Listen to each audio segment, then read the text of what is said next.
एक बार राजा जनक ने चाहा कि मैं आध्यात्मिक ज्ञान प्राप्त करूं।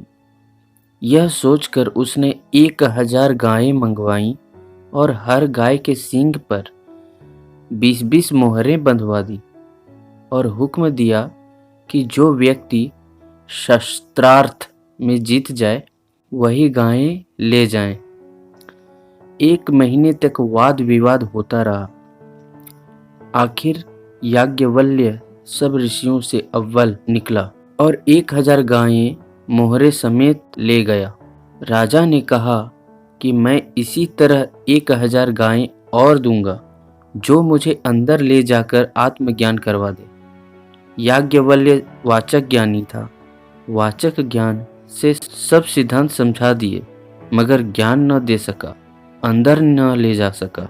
आखिर राजा ने एक सिंहासन बना दिया और कहा कि जो भी मुझे ज्ञान दे सके वह इस सिंहासन पर आकर बैठ जाए। इसके बाद उसने मुल्क के सारे महात्मा बुलाए और कहा कि मैं उतनी ही देर में ज्ञान प्राप्त करना चाहता हूँ जितनी देर घोड़े पर सवार होने में लगती है। ऋषि सोचते हैं ज्ञान कोई घोल कर पिलाने वाली चीज़ तो नहीं है जो पिला दें।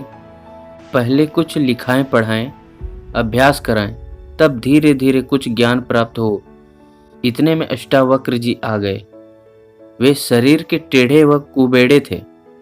उन्होंने सोचा कि अगर राजा को ज्ञान न हुआ तो महात्मा के वेश को लाज आ जाएगी। यह सोचकर सिंहासन पर चुपचाप जा बैठे।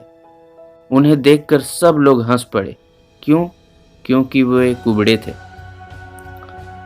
अष्टावक्र जी ने कहा कि मैं समझता था कि यह महात्माओं की सभा है, लेकिन नहीं, ये आत्मा को नहीं देखते, ये तो शरीर को देखते हैं। शरीर को देखना तो चमारों का काम है। सब चुप हो गए।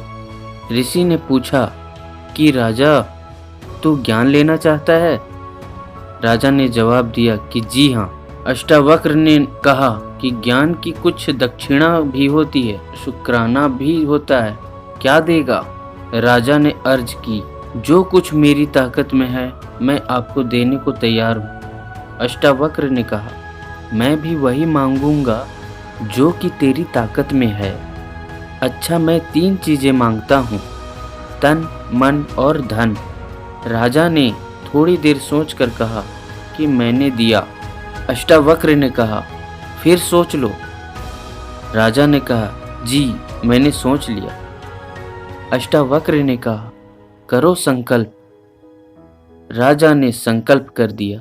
उन दिनों में रिवाज था कि पानी की चुल्ली भरी और संकल्प अथवा वादा हो गया। अब अष्टावक्र ने राजा से कहा, देख राजा, तू मुझे तन, मन और धन दे चुका है।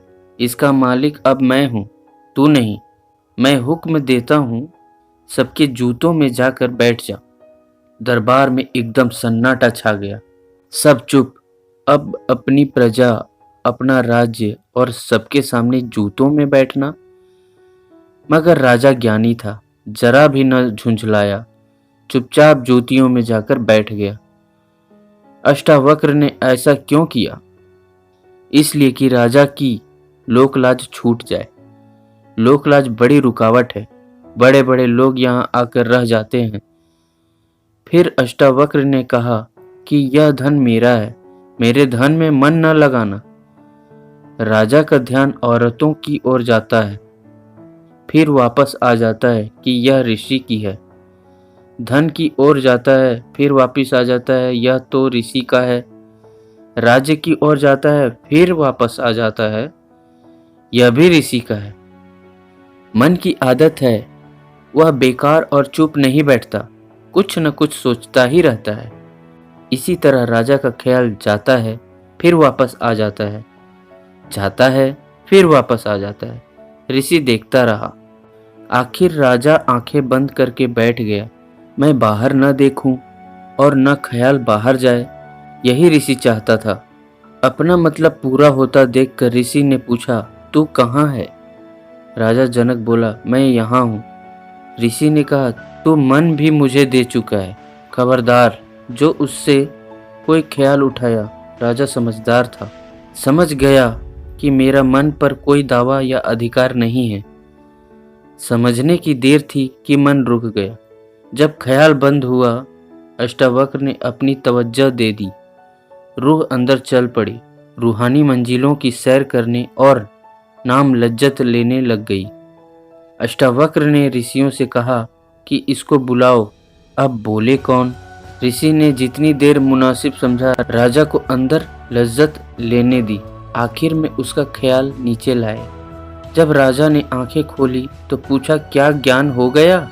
राजा ने उत्तर दिया, जी हो गया। ऋषि ने फिर पूछा, कोई शक तो नहीं रहा?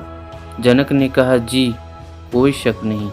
ऋषि ने कहा कि मैं यह तन मन और धन तुझे प्रसाद के तौर पर देता हूँ। अपना ना समझना, राज्य भी कर और भजन भी कर।